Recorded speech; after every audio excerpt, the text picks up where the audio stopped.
ਪੰਜਾਬੀ ਭਾਸ਼ਾ ਦੇ ਸਾਰੇ ਸਿੱਖਿਆਰਥੀਆਂ ਦਾ ਹਾਰਦਿਕ ਸਵਾਗਤ ਕਰਦਾ ਜੀ ਤੁਹਾਡਾ ਆਪਣਾ ਸੁਪੀਰੀਅਰ ਸਟੱਡੀ ਚੈਨਲ। ਆਪਾਂ ਇਸ ਚੈਨਲ ਤੇ ਕਰ ਰਹੇ ਸੀ ਪੰਜਾਬੀ ਸਵੈਜੀਵਨੀਕਾਰਾਂ ਦੀ ਲੜੀ, ਜਿਸ ਦੇ ਤਹਿਤ ਅਸੀਂ ਮਾਸਟਰ ਕੇਡਰ ਦੇ ਸਿਲੇਬਸ ਦੇ ਅਨੁਸਾਰ 6 ਸਵੈਜੀਵਨੀਕਾਰ ਕਰ ਚੁੱਕੇ ਹਾਂ। ਇਸ ਦੇ ਨਾਲ ਹੀ ਸਵੈਜੀਵਨੀ ਸਾਹਿਤ ਦਾ ਆਧੁਨਿਕ ਰੂਪ ਇਹ ਵੀ ਅਸੀਂ ਪ੍ਰਸ਼ਨ ਕਰ ਚੁੱਕੇ ਹਾਂ, ਇਹਦੇ ਨਾਲ ਸੰਬੰਧਿਤ ਸਾਰੇ, ਤੇ ਇਸ ਦੀ ਅਲੱਗ ਵੀਡੀਓ ਬਣ ਚੁੱਕੀ ਹੈ। ਜੇਕਰ ਤੁਸੀਂ ਇਹ ਵੀਡੀਓਜ਼ ਹਾਲੇ ਤੱਕ ਨਹੀਂ ਦੇਖੀਆਂ ਤਾਂ ਇਹਨਾਂ ਦੇ ਲਿੰਕਸ ਤੁਹਾਨੂੰ ਇਸ ਵੀਡੀਓ ਦੇ ਡਿਸਕ੍ਰਿਪਸ਼ਨ ਬਾਕਸ ਦੇ ਵਿੱਚ ਮਿਲ ਜਾਣਗੇ। ਤੇ ਅੱਜ ਆਪਾਂ ਕਰ ਰਹੇ ਹਾਂ ਅੰਤਿਮ ਸਵੈਜੀਵਨੀਕਾਰ ਗੁਰਬਖਸ਼ ਸਿੰਘ ਪ੍ਰੀਤਲੜੀ। ਜਾਣਦੇ ਹਾਂ ਇਹਨਾਂ ਦੀ ਜ਼ਿੰਦਗੀ ਦੇ ਰੌਚਕ ਤੱਥ ਜੋ ਇਹਨਾਂ ਨੇ ਆਪਣੀ ਸਵੈਜੀਵਨੀ ਦੇ ਵਿੱਚ ਪੇਸ਼ ਕੀਤੇ ਆ, ਤੇ ਇਸ ਦੇ ਨਾਲ ਹੀ ਕੁਝ ਅਜਿਹੇ ਪ੍ਰਸ਼ਨ ਜਿਹੜੇ ਕਿ ਪੇਪਰ ਦੀ ਦ੍ਰਿਸ਼ਟੀ ਤੋਂ ਸਾਡੇ ਲਈ ਪ੍ਰੀਤਲੜੀ ਜੀ ਦੇ ਜੀਵਨ ਨਾਲ ਸੰਬੰਧਿਤ ਕਾਫੀ ਜ਼ਰੂਰੀ ਨੇ।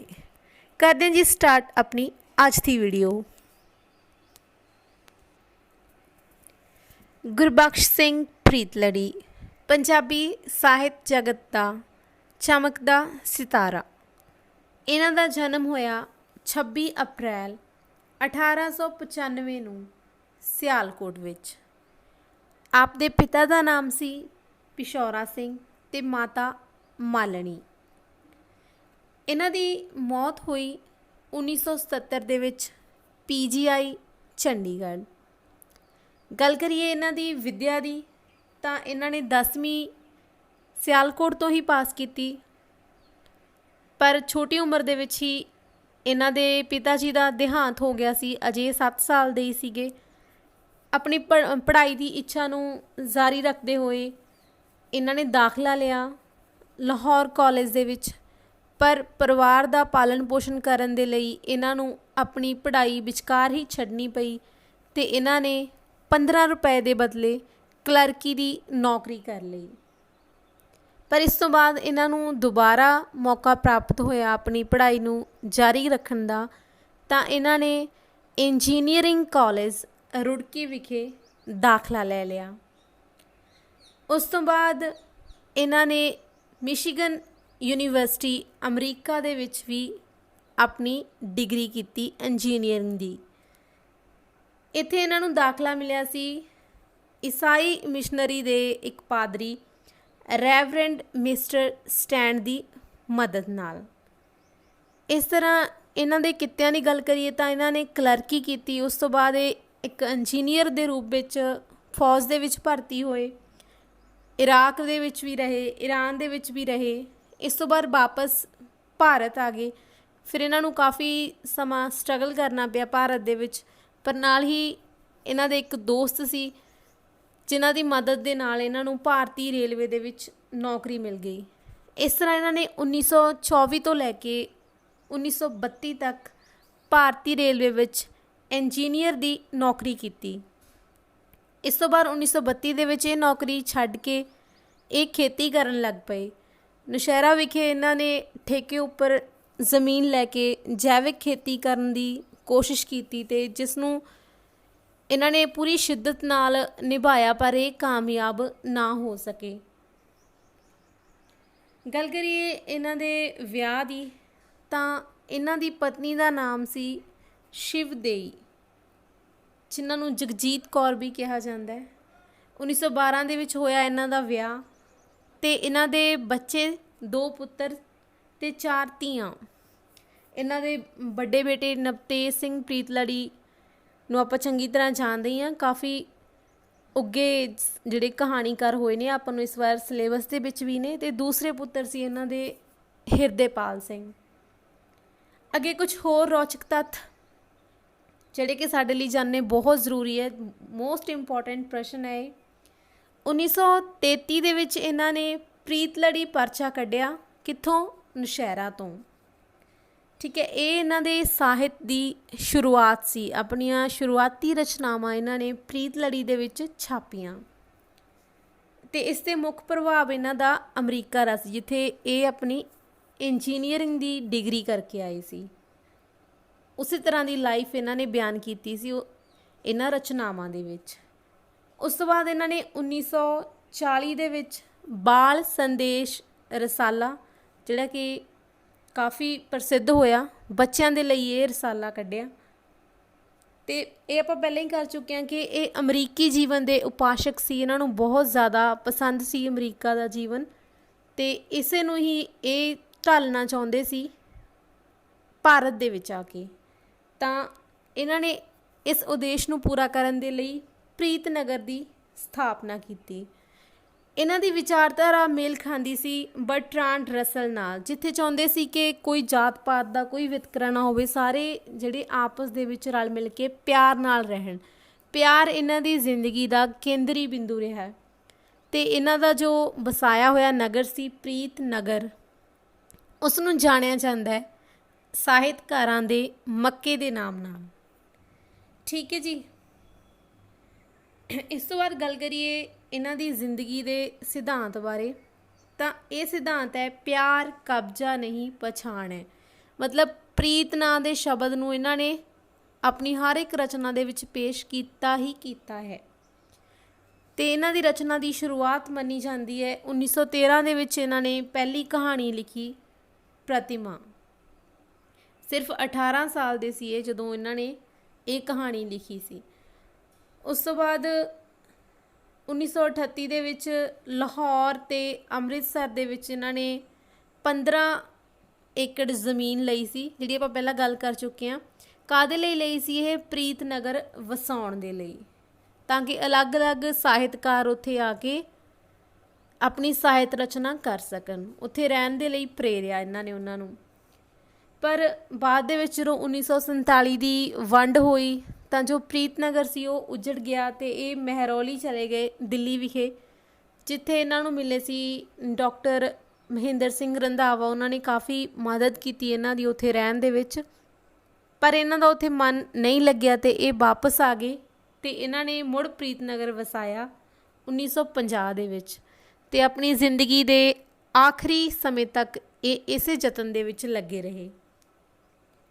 ਇਸ ਤੋਂ ਬਾਅਦ ਆਪਾਂ ਗੱਲ ਕਰਾਂਗੇ ਇਹਨਾਂ ਦੀ ਸਵੈ ਜੀਵਨੀ ਦੀ। ਤਾਂ ਇਹਨਾਂ ਦੀ ਜੋ ਸਵੈ ਜੀਵਨੀ ਹੈ ਉਸੇ ਸਾਨੂੰ 3 ਹਿੱਸੇ ਮਿਲਦੇ ਨੇ। ਪਹਿਲਾ ਹੈ ਜੀ ਮੇਰੀ ਜੀਵਨ ਕਹਾਣੀ ਨੰਬਰ 1, 1959 ਦੇ ਵਿੱਚ ਪ੍ਰਕਾਸ਼ਿਤ ਹੋਈ।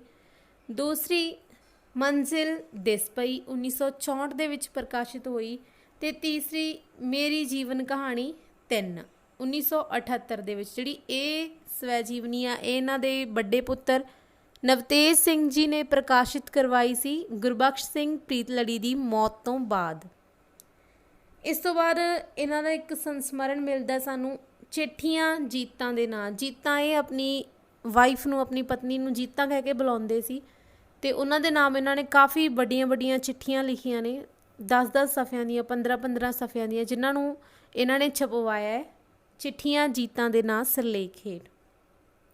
ਗੱਲ ਕਰੀਏ ਇਹਨਾਂ ਦੇ ਪਹਿਲੇ ਨਾਵਲ ਦੀ ਤਾਂ ਉਹ ਸੀ ਅਣਵਿਆਹੀ ਮਾਂ, ਦੂਸਰਾ ਰੁੱਖਾਂ ਦੀ ਜਿਰਾਂਦ, ਅਤੇ ਇਸ ਤੋਂ ਬਾਅਦ ਸੀ ਗੁਲਾਬੋ। ਇਹ ਸੀ ਇਹਨਾਂ ਦੇ ਨਾਵਲ। ਇਸ ਤੋਂ ਬਾਅਦ ਇਹਨਾਂ ਦੀ ਸਵੈ ਜੀਵਨੀ ਬਾਰੇ ਆਪਾਂ ਹੋਰ ਜਾਣੀਏ ਤਾਂ ਜੋ ਪਹਿਲਾ ਭਾਗ ਹੈ ਸਵੈ ਜੀਵਨੀ ਦਾ, ਉਸ ਦੇ ਵਿੱਚ ਜ਼ਿਕਰ ਆਉਂਦਾ ਹੈ 1895 ਤੋਂ ਲੈ ਕੇ 1924, ਮਤਲਬ ਇਹਨਾਂ ਦੇ ਜਨਮ ਤੋਂ ਬਾਅਦ ਦੀਆਂ ਘਟਨਾਵਾਂ, ਬਚਪਨ ਦੀਆਂ, ਠੀਕ ਹੈ, ਅਤੇ ਚੜ੍ਹਦੀ ਜਵਾਨੀ ਦੀਆਂ। ਉਸ ਤੋਂ ਬਾਅਦ ਦੂਸਰਾ ਭਾਗ 1924 ਤੋਂ 1947 ਤੱਕ, ਅਤੇ ਤੀਸਰਾ ਭਾਗ 1947 ਤੋਂ ਲੈ ਕੇ 1965 ਤੱਕ। ਅਤੇ ਆਪਾਂ ਗੱਲ ਪਹਿਲਾਂ ਹੀ ਕਰ ਚੁੱਕੇ ਹਾਂ ਕਿ ਇਹਨਾਂ ਦੀ ਜ਼ਿੰਦਗੀ ਦਾ ਅਤੇ ਇਹਨਾਂ ਦੀਆਂ ਸਵੈ ਜੀਵਨੀਆਂ ਦਾ ਕੇਂਦਰੀ ਬਿੰਦੂ ਕੀ ਰਿਹਾ? ਹਮੇਸ਼ਾ ਪਿਆਰ। ਨਾਲ ਹੀ ਇਹ ਇੱਕ ਚੀਜ਼ ਹੋਰ ਲਿਖਦੇ ਨੇ ਆਪਣੀ ਸਵੈ ਜੀਵਨੀ ਦੇ ਵਿੱਚ ਕਿ ਇਹਨਾਂ ਦੀ ਜੋ ਸਵੈ ਜੀਵਨੀ ਹੈ ਇਸ ਨੂੰ ਇਹ ਦੂਜਿਆਂ ਦੀ ਕਹਾਣੀ ਮੰਨਦੇ ਨੇ। ਇਹ ਪਹਿਲਾਂ ਹੀ ਲਿਖਦੇ ਨੇ ਕਿ ਜੇ ਇਸ ਸਵੈ ਜੀਵਨੀ ਦੇ ਵਿੱਚ ਸਾਰਾ ਕੁਛ ਮੈਂ ਆਪਣੇ ਬਾਰੇ ਹੀ ਬਿਆਨ ਕਰਨਾ ਹੁੰਦਾ ਤਾਂ ਕਦੇ ਮੇਰੀ 'ਚ ਇਹ ਹਿੰਮਤ ਹੋ ਹੀ ਨਹੀਂ ਸੀ ਸਕਦੀ। ਇਸ ਦੇ ਵਿੱਚ ਕਈ ਕਹਾਣੀਆਂ ਦੂਜਿਆਂ ਦੀਆਂ ਨੇ, ਇਸ ਕਰਕੇ ਹੀ ਮੈਂ ਆਪਣੀ ਸਵੈ ਜੀਵਨੀ ਲਿਖ ਰਿਹਾ। ਤਾਂ ਗੱਲ ਕਰੀਏ ਇਹਨਾਂ ਦੇ ਸਵੈ ਜੀਵਨੀ ਦੇ ਪਹਿਲੇ ਭਾਗ ਬਾਰੇ, ਮੇਰੀ ਜੀਵਨ ਕਹਾਣੀ ਨੰਬਰ 1, ਤਾਂ ਇਹ ਸਮਰਪਿਤ ਕੀਤੀ ਹੈ ਇਹਨਾਂ ਨੇ ਆਪਣੇ ਪਰਿਵਾਰ ਨੂੰ। ਇਸ ਸਵੈ ਜੀਵਨੀ ਦੇ ਵਿੱਚ ਜ਼ਿਆਦਾਤਰ ਜਿਹੜੇ ਸਫ਼ਰਨਾਮੇ ਹੀ ਸਾਨੂੰ ਮਿਲਦੇ ਨੇ, ਇਹਨਾਂ ਦੀਆਂ ਅਲੱਗ-ਅਲੱਗ ਥਾਵਾਂ 'ਤੇ ਜੋ ਸੈਰ ਸੀ ਇਹਨਾਂ ਦੀ ਉਹ ਮਿਲਦੀ ਹੈ। ਅਤੇ ਇਹਨਾਂ ਨੇ ਜ਼ਿਕਰ ਕੀਤਾ ਹੈ ਕੁਛ ਕੁ ਵਿਦੇਸ਼ੀ ਔਰਤਾਂ ਦਾ ਅਤੇ ਇਹਨਾਂ ਦੀ ਜ਼ਿੰਦਗੀ ਦੇ ਵਿੱਚ ਕੀ ਦੇਣ ਰਹੀ ਹੈ। ਨਾਲ ਹੀ ਇਹਨਾਂ ਨੇ ਆਪਣੇ ਦਾਦਾ ਦਾਦੀ, ਆਪਣੇ ਬਾਪੂ ਜੀ ਦੀ ਜਿਹੜੀ ਚਿੱਠੀ ਸੀ ਉਸ ਨੂੰ ਸਮਰਪਿਤ ਕੀਤੀ ਹੈ ਇਹ ਆਪਣੀ ਸਵੈ ਜੀਵਨੀ, ਅਤੇ ਭੂਆ, ਮਾਮਾ, ਚਾਚਾ ਇਹਨਾਂ ਦੇ ਜ਼ਿਕਰ ਵੀ ਕੀਤੇ ਨੇ। ਤੇ ਜੋ ਔਰਤਾਂ ਦੇ ਇਹਨਾਂ ਨੇ ਜ਼ਿਕਰ ਕੀਤੇ ਨੇ ਉਹ ਨੇ ਝੌਰਾਂ ਦੀ ਕੁੜੀ ਸੀ ਇੱਕ ਰਲੀ, ਮਿਸਿਸ ਸਕਾਟੀ, ਮੱਖਣੀ, ਐਲਿਜੀ ਤੇ ਜ਼ੁਲਫੀਆ। ਜੋ ਮੱਖਣੀ ਨਾਂ ਦੀ ਕੁੜੀ ਸੀ ਉਹਨਾਂ ਨੂੰ ਇਹ ਮੰਨਦੇ ਨੇ ਕਿ ਇਹ ਇਹਨਾਂ ਦਾ ਪਹਿਲਾ ਪਿਆਰ ਸੀ ਤੇ ਉਸਨੇ ਹੀ ਇਹਨਾਂ ਨੂੰ ਪ੍ਰੇਰਿਤ ਕੀਤਾ ਸੀ, ਉਸਦੇ ਪਿਆਰ ਨੇ ਹੀ ਪ੍ਰੇਰਿਤ ਕੀਤਾ ਸੀ ਇਹਨਾਂ ਨੂੰ ਕਵੀ ਬਣਨ ਦੇ ਲਈ। ਦੂਸਰੀ ਸਵੈ ਜੀਵਨੀ ਹੈ ਜੀ ਮੰਜ਼ਿਲ ਦਿਸ ਪਈ। ਜੋ ਮੰਜ਼ਿਲ ਦਿਸ ਪਈ ਹੈ ਇਸ ਦੇ ਵਿੱਚ ਇਹਨਾਂ ਨੇ ਦੱਸਿਆ ਹੈ ਕਿ ਇਹਨਾਂ ਦੀ ਜੋ ਸਵੈ ਜੀਵਨੀ ਲਿਖਣ ਦੀ ਵਜ੍ਹਾ ਕੀ ਹੈ, ਤਾਂ ਇਹ ਲਿਖਦੇ ਨੇ ਕਿ ਇਸ ਦੀ ਵਜ੍ਹਾ ਹੈ ਸੱਤ ਪਰਬਤ ਦੀ ਪ੍ਰਾਪਤੀ। ਤੇ ਹਰ ਕੋਈ ਇਨਸਾਨ ਇਹਨਾਂ ਦੇ ਅਨੁਸਾਰ ਆਪਣੀ ਜ਼ਿੰਦਗੀ ਦੇ ਵਿੱਚ ਜਦੋਂ ਅੱਗੇ ਵੱਧਦਾ ਹੈ ਤਾਂ ਅਸਲ ਦੇ ਵਿੱਚ ਉਹ ਸੱਤ ਪਰਬਤ ਨੂੰ ਪ੍ਰਾਪਤ ਕਰਨਾ ਚਾਹੁੰਦਾ ਹੈ। ਤੇ ਇਹ ਤਾਂ ਹੀ ਹੋ ਸਕਦਾ ਹੈ ਜੇਕਰ ਕੋਈ ਇਨਸਾਨ ਆਪਣੇ ਕੀਤੇ ਹੋਏ ਕੰਮਾਂ ਦਾ ਹੰਕਾਰ ਨਾ ਕਰੇ ਤੇ ਜੋ ਉਸਦੀਆਂ ਗਲਤੀਆਂ ਨੇ ਉਹਨਾਂ ਤੋਂ ਕਦੇ ਹੌਸਲਾ ਨਾ ਡਿੱਗੇ, ਉਹਨਾਂ ਨੂੰ ਦੇਖ ਕੇ ਉਹ ਅੱਗੇ ਵਧਣ ਦੀ ਪ੍ਰੇਰਨਾ ਲਵੇ, ਨਾ ਕਿ ਆਪਣੇ ਹੌਸਲੇ ਨੂੰ ਥੱਲੇ ਸੁੱਟੇ। ਇਸ ਤਰ੍ਹਾਂ ਹੀ ਜੇ ਉਹਨੂੰ ਸਫਲਤਾ ਮਿਲਦੀ ਹੈ ਤਾਂ ਉਸਦਾ ਹੰਕਾਰ ਵੀ ਨਹੀਂ ਕਰਨਾ ਚਾਹੀਦਾ। ਤੇ ਇਸ ਸਵੈ ਜੀਵਨੀ ਦਾ ਇਹਨਾਂ ਨੇ ਵਿਸ਼ਾ ਦੱਸਿਆ ਹੈ ਸੋਹਣੀ ਤੇ ਖੁਸ਼ੀ ਭਰਪੂਰ ਜ਼ਿੰਦਗੀ ਜਿਉਣਾ। ਤੇ ਮੰਤਵ ਦੱਸਦੇ ਨੇ ਪ੍ਰਸੰਨ ਜੀਵਨ ਗੁਜ਼ਾਰਨਾ। ਇਹਨਾਂ ਦੀਆਂ ਜ਼ਿਆਦਾਤਰ ਜਿਹੜੀਆਂ ਰਚਨਾਵਾਂ ਉਹਨਾਂ ਦੇ ਵਿੱਚ ਵੀ ਇਹਨਾਂ ਨੇ ਜ਼ੋਰ ਦਿੱਤਾ ਹੈ ਕਿ ਇਨਸਾਨ ਨੂੰ ਆਪਣੀ ਜਿਹੜੀ ਜ਼ਿੰਦਗੀ ਹੈ ਉਹ ਖੁਸ਼ੀ ਬਿਤਾਉਣੀ ਚਾਹੀਦੀ ਹੈ। ਤਾਂ ਇਸ ਜਿਹੜੀ ਸਵੈ ਜੀਵਨੀ ਹੈ ਮੰਜ਼ਿਲ ਦਿਸ ਪਈ, ਇਸ ਦੇ ਪਹਿਲੇ ਭਾਗ ਦੇ ਵਿੱਚ ਇਹਨਾਂ ਨੇ ਭਾਰਤ ਤੋਂ ਯੂਰਪ ਤੱਕ ਦਾ ਸਫ਼ਰ ਤੇ ਦੂਸਰੇ ਭਾਗ ਦੇ ਵਿੱਚ ਯੂਰਪ ਤੋਂ ਅਮਰੀਕਾ ਤੱਕ ਦਾ ਸਫ਼ਰ ਦੱਸਿਆ। ਤੇ ਨਾਲ ਹੀ ਕਾਫੀ ਇਹਨਾਂ ਨੇ ਜੋ ਇਹਨਾਂ ਦੀ ਜ਼ਿੰਦਗੀ ਦੇ ਵਿੱਚ ਲੋਕ ਮਿਲੇ ਉਹਨਾਂ ਦਾ ਜ਼ਿਕਰ ਕੀਤਾ, ਜਿਸ ਤਰ੍ਹਾਂ ਪ੍ਰੋਫੈਸਰ ਰਿਗਜ਼, ਨਿੱਕੀ ਲੀਲਾਹ, ਬੈਂਕ ਮੈਨੇਜਰ ਤੇ ਇਹਨਾਂ ਦੀ ਜੋ ਲੈਂਡ ਲੇਡੀ ਜਿਸ ਨਾਲ ਕਾਫੀ ਇਹਨਾਂ ਦੀ ਠੇਕਾ ਠੇਕੀ ਹੁੰਦੀ ਰਹਿੰਦੀ ਸੀ, ਕਾਫੀ ਇਹਨਾਂ ਦੀ ਬਹਿਸ ਹੁੰਦੀ ਰਹਿੰਦੀ ਸੀ। ਤੇ ਨਾਲ ਹੀ ਇੱਕ ਦੁਹਾਤ ਦੇ ਜੋ ਮਜ਼ਦੂਰ ਸੀ ਜੋਤੀਆ ਤੇ ਉਸਦੀ ਪਤਨੀ ਜੋ ਇਸ ਨੂੰ ਬਹੁਤ ਪਸੰਦ ਆਏ ਸੀ, ਉਹਨਾਂ ਦਾ ਜ਼ਿਕਰ ਵੀ ਕਰਦੇ ਨੇ।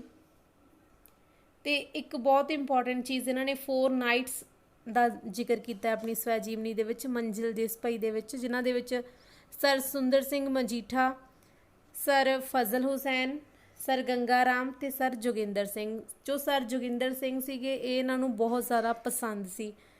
ਤੇ ਇਸ ਤੋਂ ਬਾਅਦ ਗੱਲ ਕਰੀਏ ਇਹਨਾਂ ਦੇ ਕਥਨਾਂ ਬਾਰੇ ਜੋ ਕਿ ਕਾਵ ਦਾ ਰੂਪ ਹੀ ਲੱਗਦੇ ਨੇ, ਵਾਰਤਕ ਦੇ ਕਥਨ ਨੇ। ਜਿੱਦਾਂ ਚੰਗੇ ਮਨੁੱਖ ਦਾ ਮੇਲ ਆਪਣੇ ਆਪ ਵਿੱਚ ਇੱਕ ਨਸ਼ਾ ਹੁੰਦਾ ਹੈ। ਪਹਿਲਾਂ ਵਾਲੀ ਵੀਡੀਓ ਦੇ ਵਿੱਚ ਵੀ ਆਪਾਂ ਕਰਿਆ ਹੈ ਕਿ ਮਨੁੱਖ ਨਾਲ ਮਨੁੱਖ ਦਾ ਮੇਲ ਜ਼ਿੰਦਗੀ ਦੀ ਮਹਾਨ ਘਟਨਾ ਹੁੰਦਾ ਹੈ। ਇਸ ਤਰ੍ਹਾਂ ਦੇ ਜਿਹੜੇ ਇਹਨਾਂ ਦੇ ਫਲਸਫੇ ਸੀ, ਸਿਧਾਂਤ ਸੀ ਜਾਂ ਇਹਨਾਂ ਦੀ ਵਾਰਤਕ ਦੀਆਂ ਲਾਈਨਾਂ ਸੀ, ਸਤਰਾਂ ਸੀ, ਉਹ ਕੀ ਬਣ ਗਈਆਂ ਨੇ, ਇੱਕ ਕਾਵ ਦਾ ਰੂਪ ਧਾਰਨ ਕਰ ਗਈਆਂ ਨੇ। ਇਸ ਤੋਂ ਬਾਅਦ ਗੱਲ ਕਰੀਏ ਜੀ ਇਹਨਾਂ ਦੀ ਤੀਸਰੀ ਸਵੈ ਜੀਵਨੀ ਮੇਰੀ ਜੀਵਨ ਕਹਾਣੀ ਨੰਬਰ 3, ਜਿਸ ਦੇ ਵਿੱਚ ਇਹਨਾਂ ਨੇ 1947 ਤੋਂ ਬਾਅਦ ਦੀਆਂ ਘਟਨਾਵਾਂ ਸ਼ਾਮਿਲ ਕੀਤੀਆਂ ਤੇ ਬਹੁਤ ਹੀ ਮਹਾਨ ਸ਼ਖਸੀਅਤਾਂ ਜਿਵੇਂ ਪ੍ਰਿੰਸੀਪਲ ਤੇਜਾ ਸਿੰਘ, ਪ੍ਰੋਫੈਸਰ ਨਿਰੰਜਨ ਸਿੰਘ, ਬਾਬਾ ਖੜਕ ਸਿੰਘ, ਪ੍ਰੋਫੈਸਰ ਬਾਵਾ ਹਰਕ੍ਰਿਸ਼ਨ, ਨਾਮਧਾਰੀ ਬਾਬਾ ਪ੍ਰਤਾਪ ਸਿੰਘ, ਬਲਵੰਤ ਸਿੰਘ ਗੁਜਰਾਨੀ, ਇਹਨਾਂ ਸਾਰੀਆਂ ਸ਼ਖਸੀਅਤਾਂ ਦਾ ਜ਼ਿਕਰ ਮਿਲਦਾ ਸਾਨੂੰ ਤੀਸਰੀ ਸਵੈ ਜੀਵਨੀ ਦੇ ਵਿੱਚ। ਇਸ ਦੇ ਨਾਲ ਹੀ ਕੁਝ ਇਹਨਾਂ ਨੇ ਨੁਕਤੇ ਸਾਂਝੇ ਕੀਤੇ ਨੇ ਰਾਸ਼ਟਰੀ ਤੇ ਅੰਤਰਰਾਸ਼ਟਰੀ ਰਾਜਨੀਤੀ ਦੇ। ਜੇ ਗੱਲ ਕਰੀਏ ਇਹਨਾਂ ਦੀ ਸ਼ੈਲੀ ਦੀ ਤਾਂ ਇਹਨਾਂ ਦੀ ਜੋ ਸ਼ੈਲੀ ਹੈ ਉਹ ਕਾਵਿਕ ਹੈ, ਅਲੰਕਾਰਿਕ ਹੈ, ਵਰਣਾਤਮਕ ਹੈ, ਵਿਰਤਾਂਤਿਕ ਹੈ, ਨਾਟਕੀ ਹੈ ਤੇ ਦਾਰਸ਼ਨਿਕ ਹੈ। ਇਸੇ ਸ਼ੈਲੀ ਦਾ ਕਰਕੇ ਹੀ ਇਹਨਾਂ ਨੂੰ ਕਿਹਾ ਜਾਂਦਾ ਹੈ ਸ਼ਬਦਾਂ ਦਾ ਜਾਦੂਗਰ। ਇਹ ਪਹਿਲੇ ਅਜਿਹੇ ਵਾਰਤਕਕਾਰ ਹੋਏ ਨੇ ਜਿਨ੍ਹਾਂ ਨੇ ਅਲੰਕਾਰਿਕ ਸ਼ੈਲੀ ਦੇ ਵਿੱਚ ਆਪਣੀ ਰਚਨਾ ਲਿਖੀ ਹੈ। ਇਹਨਾਂ ਨੂੰ ਅਭਿਨੰਦਨ ਗ੍ਰੰਥ ਮਿਲਿਆ ਜੀ 75ਵੀਂ ਵਰ੍ਹੇਗੰਢ ਤੇ 1970 ਦੇ ਵਿੱਚ।